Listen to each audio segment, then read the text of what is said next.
오늘 우리 마태복음 28장 16절서부터 20절에 있는 말씀 가지고 예수가 하셨던 일을 우리도 하신다 라는 제목으로 말씀을 전하겠습니다. 우리 주 예수님은 하나님의 뜻을 이루기 위해서 이 땅에 사람의 몸을 입고 오셨습니다. 그리고 하나님의 시간이 되니 세례를 받으시고, 세례를 받으실 때 성령이 충만하게 임하시고, 그리고 그 이후로부터 천국 복음을 전하기 시작했습니다. 우리 지난주는 교회력으로 성령이 임하신 그것을 기념하면서 우리 하나님 앞에 예배를 드렸고, 오늘은 삼위일체 주일로서 하나님 앞에 예배 드리고, 우리 다음부터는 이 오순절 후에 이제 스토리 녹색으로 변하면서 우리가 예배를 이제 드리게 되겠습니다. 하나님이 정하신 때에 예수님은 십자가 달려 어떻게 해요? 못 박혀 죽으시고, 그리고 부활하셔서 구속 사역을 완성하셨습니다. 완성하신 예수님께서 승천하시기에 앞서 주님을 따르는 자들이 해야 될 명령을 하셨습니다. 이것을 지상 최대의 명령이라고 합니다. 기독교의 역사는 바로 이러한 예수의 명령을 실천하는 과정입니다. 사도행전에서 사도들과 초대교회의 그리스도인들이 이 명령을 목숨을 다하여 지켰습니다. 오늘날까지 뜻있는 그리스도인들에 의해서 이 명령은 계속해서 수행되고 있습니다. 내가 꼽히는 교회 그리스도인 우리 여러분 모두도 그리스도의 진실한 제자가 되기 위해서 이 일을 소홀히 하지 말고 이 일을 감당해야 하는 것입니다. 이런 마음을 가지고 오늘은 예수가 하셨던 일을 우리도 하신다 라는 제목으로 말씀을 전하면서 은혜를 나누겠습니다. 첫 번째로, 머뭇머뭇하는 자도 하나님의 일을 해야 합니다. 한번 따라서 해봅시다. 머뭇머뭇하는 자도 하나님의 일을 해야 합니다. 머뭇머뭇하는 자도 무슨 일을 해야 된다고요? 하나님의 일을 해야 된다는 사실입니다. 이 세상에 예수를 믿고 교회 다니는 사람들이 많습니다. 교회 다니는 사람들이 많은데 그 중에는 성령 충만 받고 정말 사명을 받아가지고 예수께서 하셨던 그 하나님의 일을 따라서 하는 사람들이 있습니다. 그러나 또 많은 사람들은 내가 예수를 믿고 하나님 앞에 예배드리기 위해서 교회에 나왔지만은 내 신앙이 뜨겁고 확신을 가져서 복음을 증거하는 삶을 사는 것이 아니라 그냥 믿음에 의심도 있고 또 믿음이 나약하고 그래서 그냥 예배드리고 말씀을 보는 그러한 가운데서 그냥 지내는 사람들도 있다는 사실입니다. 이것들을 우리는 기억하면서 나는 정말 예수를 믿고 예배드리지만은 머뭇머뭇하는 자인가? 아니면은 정말 하나님의 말씀을 받아서 그 말씀대로 살려고 힘쓰는 자인가? 한번 점검하는 시간 되어지기를 간절히 소망합니다. 16절에 보면은 11제자가 라면서 마태는 이 마태복음 마지막 장을 시작하고 있습니다. 한글 개역개정판 성경에는 번역되어 있지 않지만은 원어 성경에는 접속사 대가 사용되어 있습니다. 호이데 헨데카 마데타이. 호이데 헨데카 마데타이라는 말은 뭐냐? 11제자, 마데타이 11제자라는 것입니다. 근데 거기에 접속사 뭐가 써졌다고? 대가 써져 있습니다. 이 대라는 말은 뭐냐? 장소적인 배경이 이전에는 예루살렘이었습니다. 예루살렘에서 예수님께서 십자가를 못 박아 죽으셨잖아요. 거기서 여기를 떠나지 말고 내가 위에서부터 내려주실 그러한 성령이 임하실 때까지 기다리라 라고 말씀하셨습니다. 그때는 예루살렘입니다. 그런데 지금 마태복음 28장 16절의 장소는 어디요? 예루살렘에서 어디로 옮겼습니까? 갈릴리로 옮겼다라는 것입니다. 등장인물이 28장 16절 전에는 거짓 증인이 되어 거짓 사실을 유포한 로마의 군병으로부터 시작되었지만은 지금은 어떻게 해요? 부활의 복음을 만방하게 두루 전파하게 될 제자들로 전환하고 있습니다. 의심하는 자들에서 예수님을 갖다가 거짓으로 가지고 예수님은 죽을 수밖에 없었던 죄인이다라고 퍼뜨리는 사람에서 어떻게 해요? 예수님을 정말로 따르고 있는 가룟 유다를 뺀 11명의 제자로 우리 전환되고 있는 것을 볼 수가 있습니다. 그런데 여기에 모여있는 사람은 많은 성서학자들이 11명만 있는 것이 아니었다. 고린도전서에 보면은 예수님께서 승천하실 때 500여 명의 형제들뿐만 아니라 예수를 믿고 따르는 자들이 그곳에 함께 있었을 것이다. 이렇게 성서학자들이 해석을 했습니다. 다시 본문으로 돌아가서 11제자가 예수께서 지시하신 산에 이르렀다. 16절에 말씀하고 있지요. 예수께서 지정하신 그 장소를 여기 보면은 뭐라고 그러냐면 그 산, 헬라어 보면은 그 산이라고 번역을 했습니다. 그 산이라는 말은 뭐냐? 예수님께서 부활하셔가지고 40일 동안 계시면서 제자들을 만났는데, 제자들을 만났을 때 너희들이 갈릴리에서 나와 말씀을 나눴던 곳, 나에게 은혜를 받았던 곳, 그곳이 있지? 그곳에서 너희들이 모여라. 그곳에 너희들이 모여라. 예수님이 말씀하셨다라는 것을 알 수가 있습니다. 사실 마태복음을 읽어보면은 예수님께서는요 산상수훈으로 시작했지 않습니까? 산에서 하나님 말씀을 교훈하면서 시작을 했습니다. 그래서 예수에게는 산은 귀한 장소입니다. 그리고 예수님께서 기도하실 때도 어디로 가셨습니까? 마을로 들어간 것이 아니라 성전으로 들어간 것이 아니라 산으로 가셨습니다. 이 예수님에게는 뭐가 귀하다고요? 산이 귀해요. 산에서 사람들이 모이면은 말씀을 전했고, 그 산속에 깊이 들어가서 기도해서 하나님과 일대일적으로 만나는 그 깊은 교제의 시간을 가졌다는 것입니다. 왜 마태는 이 산에 대해서 강조하고 있습니까? 마태복음은 원래 유대인들에게 복음을 전하기 위해서 쓰여진 성경이다, 이렇게 우리가 여기고 있습니다. 근데 유대인들은 어디서부터 이들이 믿음 생활 시작합니까? 모세로부터 시작한 거예요. 모세는요 이스라엘 백성을 이끌고 출애굽을 했습니다. 출애굽을 해서 하나님과 교제를 맺는데, 어디서? 시내 산에서 하나님과 교제를 맺습니다. 거기서 하나님을 발견합니다. 그리고 하나님을 이제 믿고 따르겠습니다 라는 약속을 했고, 하나님은 이스라엘 백성을 내가 내 백성으로 삼겠다 라고 하시고, 그리고 말씀을 주셨던 곳이 어디예요? 시내 산입니다. 그래서 마태는 산을 중요하게 여기고 있는 거예요. 그래서 예수님을 변함없이 따르고 있는 11제자들을 어디로 부르셨다? 예수님께서 지시하신 그 산으로 부르셨다라는 사실입니다. 그런데 여기서 중요한 구절이 있습니다. 그것은 바로 뭐냐? 17절 말씀 한번 보세요. 17절 말씀 보시면은 이렇게 되어 있습니다. 예수를 배우고 경배하나 아직도 뭐하는 사람들이 있었더라? 의심하는 사람들이 있었더라 라는 말씀입니다. 아직도 의심하는 사람들이 있었더라. 예수를 따르는 여러 사람들이 모두 다 믿음으로 충만해져가지고, 은혜로 충만해가지고, 성령으로 충만해가지고 예수님을 온전히 따르고 충성하는 사람들만 있는 것이 아니라 의심하는 여러 사람이 있었다라고 말씀하고 있습니다. 여기서 의심하다라는 의미로 번역된 헬라어가 있는데 에디스타산이라는 단어입니다. 에디스타산이라는 단어는 신약 성경에서 두 군데 쓰여졌는데, 하나는 어디에 쓰여졌느냐? 예수님께서 기도하시고 제자들은 어디에요? 저 건너편으로 가라고 배를 타고 보냈습니다. 기도하시다가 예수님이 어떻게 해요? 바다를 건너서 갈릴리 바다를 걸어서 제자들이 있는 곳에 가는 거예요. 배까지 가는 거예요. 그런데 뱃속에 있던 제자들이 물속에서 걸어오는 예수님을 보고 유령이다 그랬지 않습니까? 그럴 때 예수님께서 나다, 두려워 말라 그랬습니다. 베드로가 그 말씀을 듣고 어떻게, 정말 주님이시거든 나도 한번 물 위에 걷게 해주십시오 그랬거든요. 그래서 와라, 이 와라는 말을 듣고 베드로는 정말로 배에서 내려서 이 갈릴리 이 호수 위를 걸어갑니다. 한 발짝 두 발짝 뛰었습니다. 세 발짝 뛰었습니다. 걸어가다가 물결이 휘몰아치는 것을 보고서 어떻게 해요? 물속에 빠져버린 거예요. 그때 뭐라고 예수님 말씀하셨습니까? 그때 여기 나와 있는 장면이 14장 31절인데 의심이 있었기 때문에 그렇다. 근데 여기서 말하는 의심은 불신을 얘기하는 것이 아닙니다. 내가 예수의 말씀을 믿지만은 어떻게 해요? 믿음이 부족한 상태였었다는 거예요. 완전한 믿음에 이르지 못한 상태에 있었다는 거예요.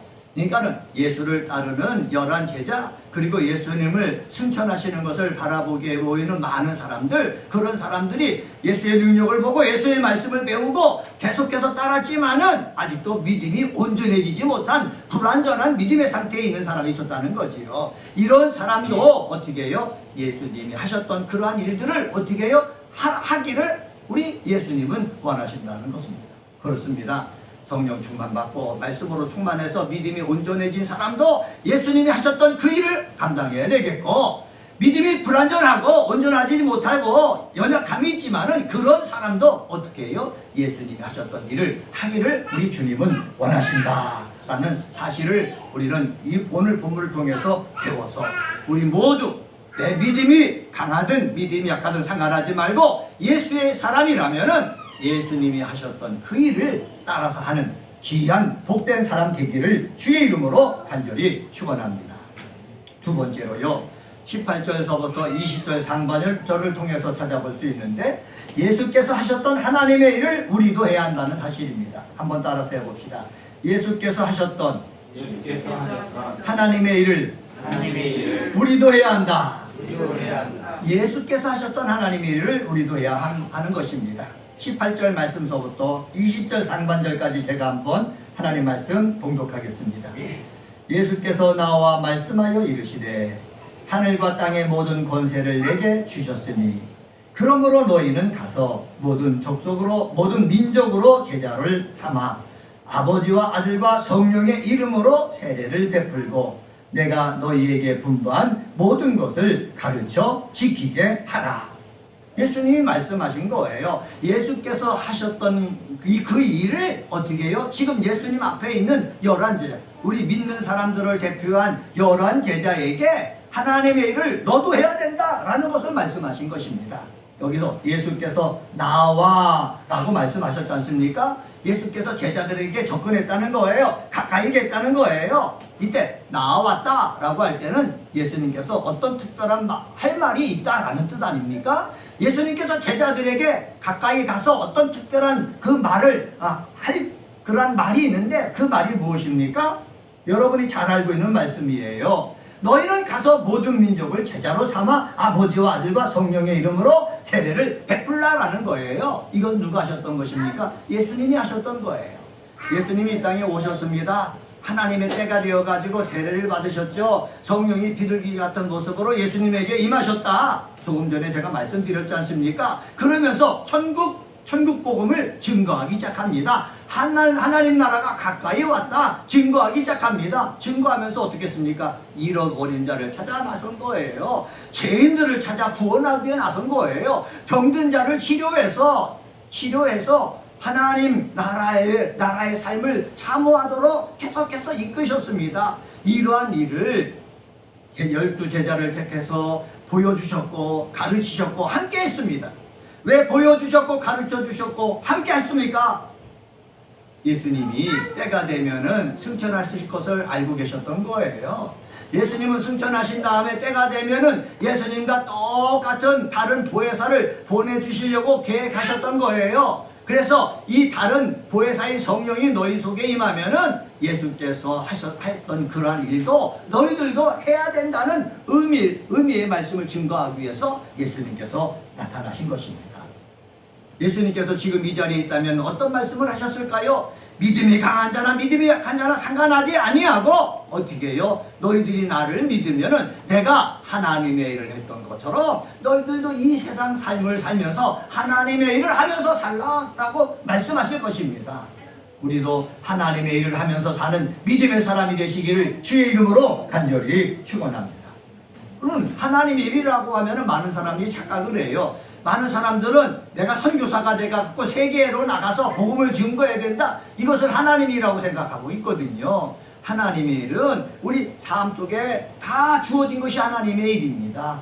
약한 자를 돌보고요, 그리고 위로를 하고요, 그들에게 힘을 주고요, 그들에게 꿈을 심어주고요, 그리고 죄인들에게 죄로부터 자유로울 수 있는 그 일을 안내해 주고요, 하나님을 찬양하고요. 우리가 하나님께서 우리에게 하시기를 원하는 하나님의 일이 너무너무 많은 거예요. 우리는 이 하나님께서 우리에게 하시기를 원하는 그 하나님의 일을 갖다가 넓은 의미에서 보고 내 삶 속에서 하나하나 적용해 나갈 수 있어야 되는 거예요. 많은 사람들은 하나님의 일이라 하면은 선교사가 되는 거, 복음을 들고 나가야 하는 것만 생각하는데, 내 삶의 전체 영역 속에 세밀한 하나하나가 다 하나님의 일이다 라는 사실을 알고 정말로 예수께서 하셨던 그 하나님의 일을 하는 저와 여러분이 되어지기를 주의 이름으로 간절히 축원합니다.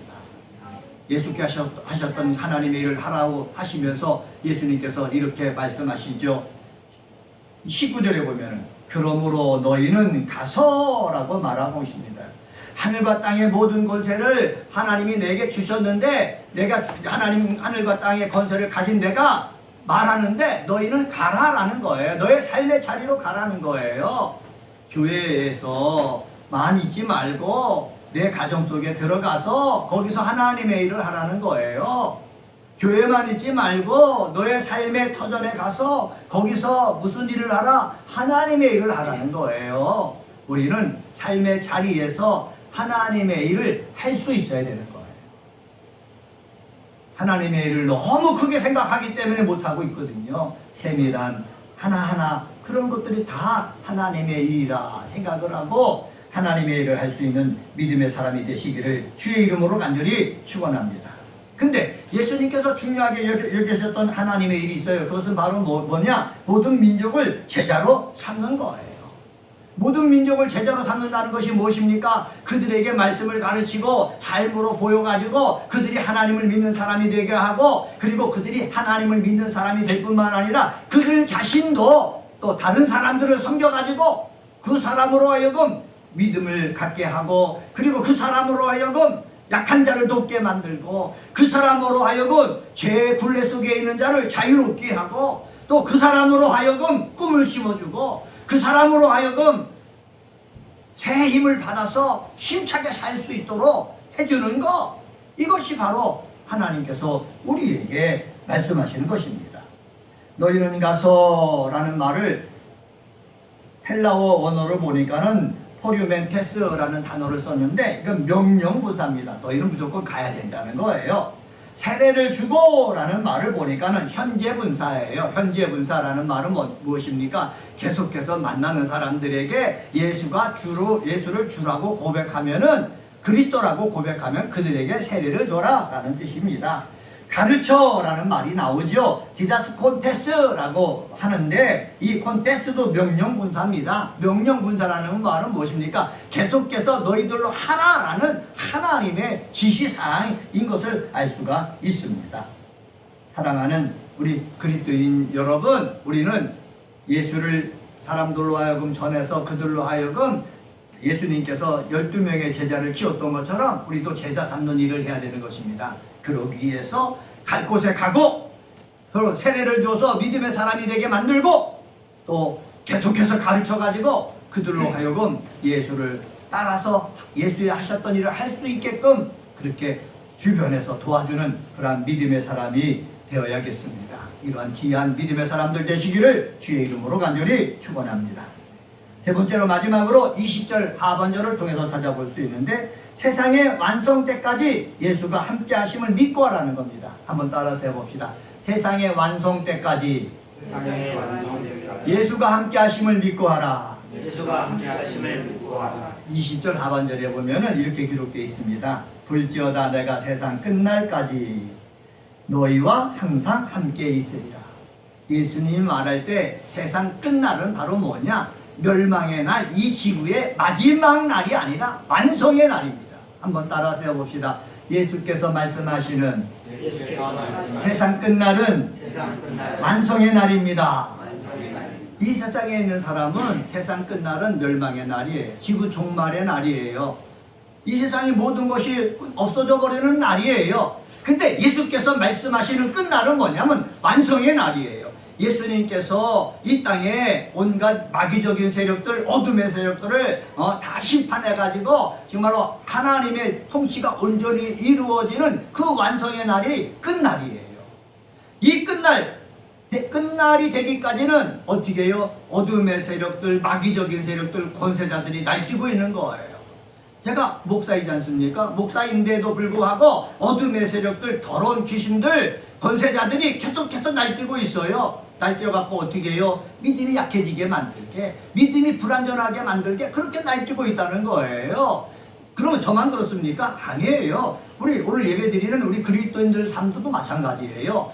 정말로 하나님을 찬양하고 바른 믿음을 가지고 살려고 하지만은 주변에 사람들이요 어떻게 해요? 그러한 나의 삶을 방해한단 말이에요. 죄짓게 만든단 말이에요. 나를 더럽게 만든단 말이에요. 하나님의 영광을 드러내지 못하게 만든다는 거예요. 계속해서 함께 나의 손을 붙잡고 지옥으로 끌고 가려고 무진장에 쓰고 있다는 거예요. 이것이 우리 사는 세상이거든요. 그런데 끝날이 되면은 세상이 예수님께서 완성하실 때가 되면은 이러한 세력은 다 주님이 심판해 버렸기 때문에 이런 세력이 우리를 더 없이 하지 못하는 거예요. 그런데 그 끝날이 우리가 이르지 않았기 때문에 이 어둠의 세력이 우리를 괴롭히는 것이 계속되고 있거든요. 그때 예수님께서 말씀하신 것입니다. 뭡니까? 그렇게 악한 세력들이 너희를 괴롭혀도 내가 너희와 함께 한다는 거 기억하면서 하라는 거예요. 한번 따라서 해봅시다.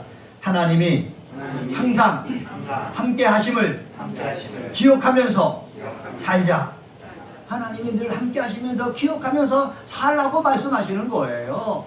예수님이요 하나님의 아들로 이 땅에 오셨습니다. 오셨으면은요 대제사장도 미뤄져야 되고 서기관과 바리새인도 예수님의 일에 힘이 되어야 되는 것입니다. 그런데 이상하잖아요. 대제사장이 예수님을 죽이려고 하잖아요. 서기관과 바리새인들이 예수를 갖다가 어떻게 해요? 책 잡아가지고 그를 끄집어내려고 하잖아요. 그죠? 우리 삶도 마찬가지예요. 그런 일이 있을 때 우리가 기억해야 할 것이 있습니다. 하나님이 나와 함께 하신다는 거예요. 한번 따라서 봅시다. 하나님이 나와 함께 하신다. 하나님이 나와 함께 하신다. 이게 우리가 어려움을 이겨나갈 수 있는 힘의 근원이에요. 하나님이 나와 함께 하신다. 이거는요 아브라함에게도 주신 말씀이에요. 이삭에게도 주신 말씀이에요. 야곱에게도 주신 말씀이에요. 그리고 요셉에게도 주신 말씀이에요. 요셉만 그렇습니까? 모세에게도 주신 말씀이죠. 그리고요 여호수아에게도 주신 말씀이에요. 정말 하나님의 약속을 받고 하나님의 사명을 감당하는 사람들에게 하나님께서는 계속해서 변함없이 내가 너와 함께한다. 네가 어디로 가든지 이기게 하겠다. 약속을 계속해 주셨어요. 성경에 이걸 기록해서 계속해서 우리에게 전해주잖아요. 이 말은 무엇입니까? 모세뿐만 아니라 아브라함뿐만 아니라 야곱뿐만 아니라 요셉뿐만 아니라 너희들에게도 예수를 통해서 성령을 통해서 하나님의 자녀된 너희들에게도 내가 항상 뭐한다? 함께한다는 사실입니다. 이것을 기억하시기를 바랍니다. 우리 하나님은요 너희 삶 가운데 뭐 가뭄이 일어나지 않겠다 그렇게 말씀하지 않았어요. 풍년만 일어날 것이다 말씀하지 않았어요. 가뭄이 일어날 때도 하나님이 함께 하시고 풍년이 일어날 때도 하나님이 함께 하시는 거예요. 건강할 때도 하나님이 함께 하시고 내 몸이 병들어서 아플 때도 하나님이 함께 하신다는 거예요. 항상 하나님이 함께 하신다라는 사실을 우리는 주장하면서 이 어렵고 힘든 세상 가운데서 예수께서 하나님의 일을 하셨던 것처럼 우리도 하나님의 일을 감당할 수 있는 믿음의 사람이 되어야 할 줄 믿습니다. 다시 한번 따라서 해봅시다. 세상의 완성 때까지 예수가 함께 하심을 믿고 살자. 믿고 삶을 사는 또 사명을 감당하는 저와 여러분이 되시기를 주의 이름으로 간절히 축원합니다. 오늘은 마태복음 28장 16절서부터 20절에 있는 말씀 가지고 예수가 하셨던 일을 우리도 하라고 하신다 라는 제목으로 말씀을 전했습니다. 머뭇머뭇하는 자도 하나님의 일을 해야 된다. 믿음이 불완전한 자도 하나님의 일을 해야 된다 라고 말씀하셨고 예수님께서 하셨던 하나님의 일도 어떻게 해요? 우리도 해야 된다. 우리도 해야 된다 라고 말씀하셨고 그리고 세상의 완성 때까지 예수가 함께 하심을 믿고 해야 된다 말씀했습니다. 이러한 믿음을 가지고 함으로 말미암아 하나님 앞에는 영광이요 우리 삶 가운데는 소망과 힘이 넘치는 그러한 역사가 일어나기를 주의 이름으로 간절히 축원합니다. 기도하겠습니다.